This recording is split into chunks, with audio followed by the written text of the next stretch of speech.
Hello friends, இன்றைக்கி வந்து நம்ம பண்ணியிருக்கிறது நீர் தோசை. தேவையான பொருட்கள் பார்த்துடலாம். புழுங்கல் அரிசி நான் இந்த அரைப்படி நாழியால் ஒன்று எடுத்திருக்கேன். நல்லா கழுகிட்டு 4 மணி நேரம் ஊற வச்சு எடுத்து வச்சுருக்கேன். இதை இப்போ நம்ம கிரைண்டர்லேயோ மிக்சிலேயோ மைய அரைச்சி எடுத்துக்கலாம். இப்போ நான் கிரைண்டரில் தான் அரைக்க போகிறேன். கிரைண்டரில் போட்டு அடிச்சு அதுக்கு தேவையான அளவு தண்ணி மட்டும் ஊற்றிக்கிறேன்.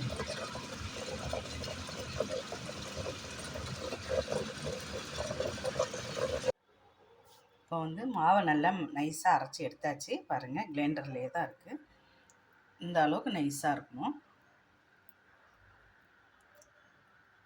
இந்த அளவுக்கு இருக்கணும். இப்போ இந்த மாவை நம்ம வழித்து எடுத்து வட்டால் மாற்றிக்கலாம்.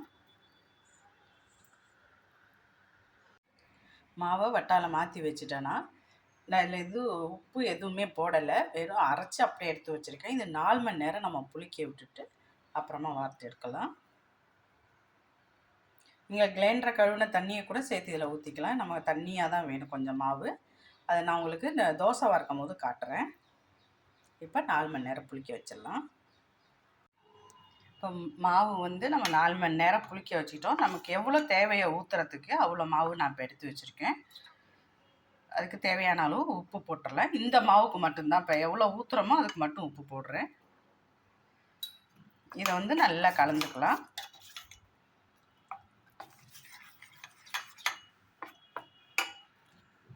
இதுக்கு எவ்வளோ தண்ணி நமக்கு தேவையோ அவ்வளோ தண்ணி சேர்த்துக்கலாம். அதில் மாவு வந்து ரொம்ப தண்ணியாக தான் இருக்கணும். நல்லா கலந்துக்கோங்க, கட்டி இல்லாத.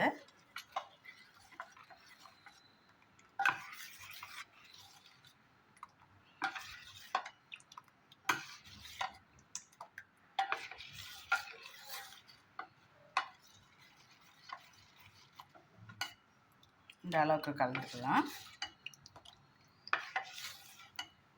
இப்போ இதை நம்ம அடுப்பில் வார்த்து எடுத்துடலாம். நான் ஸ்டவ் ஆன் பண்ணி ஆப்பச்சட்டி போட்டு வச்சுருக்கேன். ஏன்னா இதில் ஊற்றும் போது தான் அது நல்லா குழியாக வரும். ஃபஸ்ட் டைம் நம்ம ஊற்றுற போது மட்டும் லேசாக எண்ணெய் இந்த மாதிரி ப்ரெஷ்ஷாக இருந்தால் ப்ரெஷ்ஷில் தேய்ச்சி எடுத்துக்கோங்க. ரொம்ப சூடாகக்கூடாது.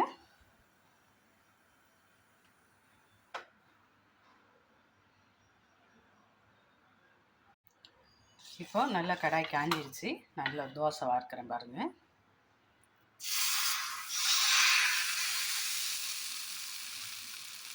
அது ஒரு கண் மாவை எடுத்து இப்படி நல்லா சுற்றி விட்டுட்டு கடாயை இப்படி வந்து நம்ம சுற்றி விடணும்.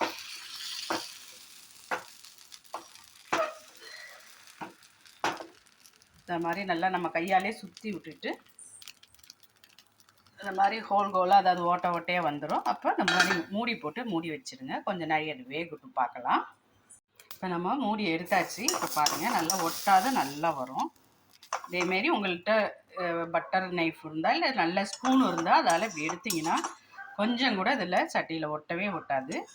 சூப்பராக இருக்கும். பாருங்கள், இதில் வந்து மாவு வந்து ரொம்ப புளிக்கக்கூடாது. புளிச்சிருச்சுன்னா ரொம்ப ஒட்டும். நான் இன்னொன்று கூட ஊற்றுறேன். இதுலேயே நான் ஒரு டைம் தான் எண்ணெய் தேய்ச்சேன். பாருங்கள், ஊற்றுறது இப்படி சுற்றி இப்படி ஊற்றணும். நம்ம தோசைக்கல்லில் ஊற்றுற மாதிரி ஊற்ற வராது இதில்.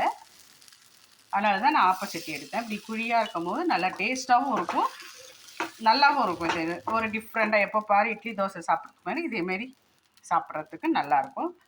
அது அவ்வளோதான். திருப்பி நான் மூடி வைக்கிறேன். இந்த தோசை வந்து நம்ம திருப்பி போடக்கூடாது. சேப்பு சர்க்கரையும் நெய்யும் வச்சுருக்கேன். சின்ன பசங்க இருந்தால் அவங்களுக்கு கொடுக்கலாம். நமக்கெல்லாம் எடுக்கணுன்னா கார சட்னி, பச்சை வெங்காய கார சட்னி பண்ணியிருக்கேன். இந்த ரெசிபி உங்களுக்கு வர வீடியோவில் போடுறேன். அவ்வளோதான். ரொம்ப சிம்பிளாக இருக்கும்.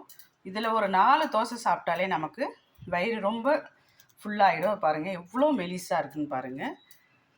இதில் உளுந்தோ எதுவுமே கிடையாது. எப்போதும் அரிசி உளுந்து இட்லி தோசைன்னு போட்டு நமக்கு போர் அடிச்சதுன்னா இதேமாரி பண்ணி சாப்பிடுங்க. இதில் இன்னொரு மெத்தட் சொல்கிறேன்.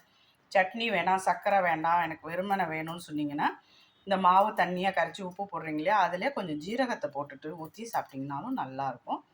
இந்த மாவுக்கு அப்போ எடுக்கிறப்ப தான் உப்பு போடணும். முன்னாடியே உப்பு போட்டு வைக்காதீங்க, ரொம்ப புளிச்சிடும். மாவு ரொம்ப புளிக்கக்கூடாது. இது நீங்கள் அரைச்சி ஸ்டாக் பண்ணி வச்சுட்டு 2 நாளைக்கு ஒரு நடை கூட எடுத்து நம்ம ஒரு வாரம் இது மாவு புளிக்காத வச்சுருந்தீங்கன்னா 2 நாளைக்கு ஒரு நடை மாற்றி மாற்றி நம்ம டிஃப்ரெண்ட்டுக்கு நம்ம ஊற்றி சாப்பிட்லாம். சின்ன பசங்க இருந்தால் இதில் கேரட்டெல்லாம் கூட தூவி ஊற்றி சாப்பிடுங்க, சூப்பராக இருக்கும். நீங்களும் செஞ்சு பார்த்துட்டு எப்படி இருக்குன்னு சொல்லுங்கள்.